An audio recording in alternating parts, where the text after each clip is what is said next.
Ευχαριστώ, κύριε Πρόεδρε, κύριε Υπουργέ, κυρίες και κύριοι συνάδελφοι. Συζητούμε σήμερα την κύρωση της συμφωνίας μεταξύ του Υπουργείου Άμυνας της Δημοκρατίας της Βουλγαρίας και του Υπουργείου Εθνικής Άμυνας της Ελληνικής Δημοκρατίας σχετικά με την παροχή υποστήριξη προς το ελληνικό στρατιωτικό απόσπασμα για την εκτέλεση αποστολών εναέριας ναυτικής περιπολίας στο πλαίσιο των μέτρων προσαρμοσμένης προκεχωρημένης παρουσίας του ΝΑΤΟ στη Μαύρη Θάλασσα.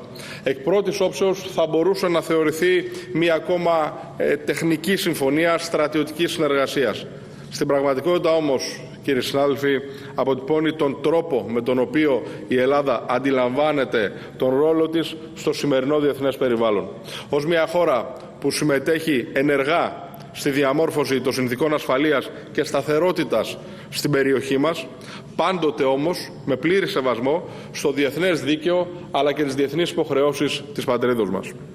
Οι γεωπολιτικές εξελίξεις των τελευταίων ετών, ο πόλεμος στην Ουκρανία, η αστάθεια στη Μαύρη Θάλασσα, οι υβριδικές απειλές, αλλά κυρίως η ανάγκη προστασίας κρίσιμων υποδομών υπενθυμίζουν ότι η ασφάλεια δεν αποτελεί πλέον αποκλειστικά εθνική υπόθεση.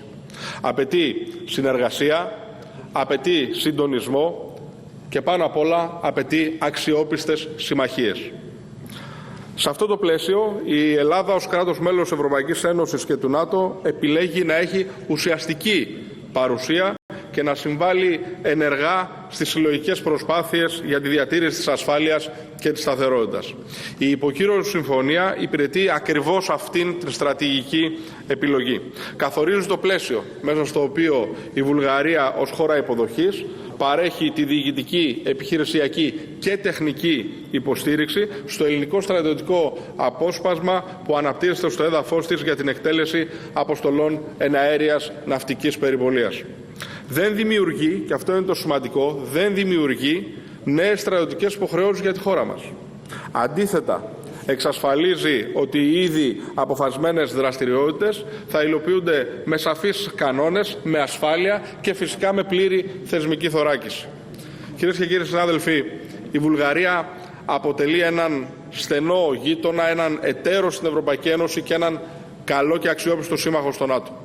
Τα τελευταία χρόνια οι σχέσεις των δύο χωρών έχουν ενισχυθεί σημαντικά σε πολλούς τομείς, από τις υποδομές και την ενέργεια έως την πολιτική προστασία και φυσικά την άμυνα.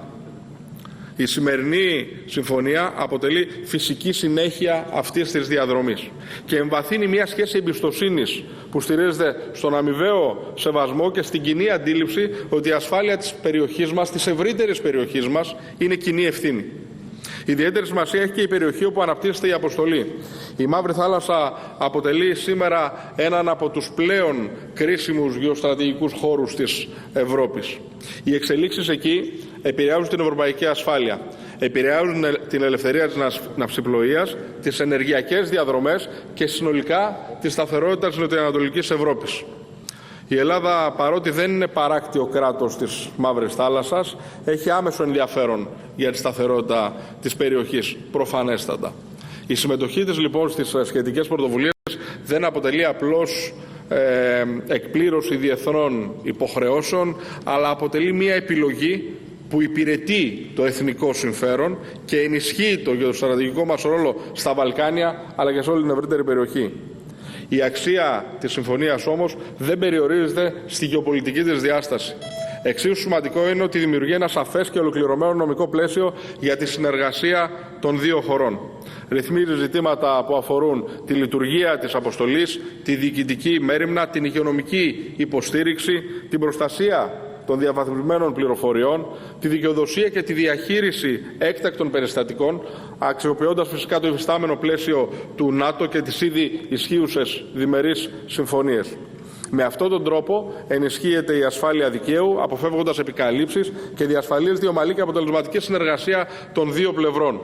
Ταυτόχρονα η συμφωνία στηρίζεται στον πλήρη σεβασμό της εθνικής κυριαρχίας κάθε συμβαλόμενου κράτους. Δεν μεταβάλλει το ισχύον καθεστώς δικαιοδοσίας, ούτε συνεπάγεται οποιαδήποτε υποχώρηση κυριαρχικών δικαιωμάτων. Αντιθέτως, επιβεβαιώνει την προσήλωση των δύο χωρών στο διεθνές δίκαιο, στις συμμαχικές δεσμεύσεις και στις συμφωνημένες διαδικασίες. Κυρίες και κύριοι συνάδελφοι, θα ήθελα να τονίσω ότι στο επίκεντρο όλων αυτών βρίσκονται τα στελέχη των ελληνικών ενόπλων δυνάμεων, οι γυναίκες και οι άνδρες που υπηρετούν την πατρίδα με επαγγελματισμό και υψηλό αίσθημα ευθύνης, πρέπει να επιχειρούν μέσα σε ένα απολύτως σαφές και ασφαλές θεσμικό πλαίσιο. Η συμφωνία αυτή λοιπόν διασφαλίζει ότι θα διαθέτουν την αναγκαία διοικητική και υγειονομική υποστήριξη, ότι θα γνωρίζουν με σαφήνεια το καθεστώς που διέπει την εκάστοτε αποστολή τους και ότι θα υπάρχουν προκαθορισμένες διαδικασίες για κάθε ενδεχόμενο. Αυτό αποτελεί λοιπόν στοιχειώδη υποχρέωση της πολιτείας απέναντι στο προσωπικό των ενόπλων δυνάμεων. Τους το οφείλουμε.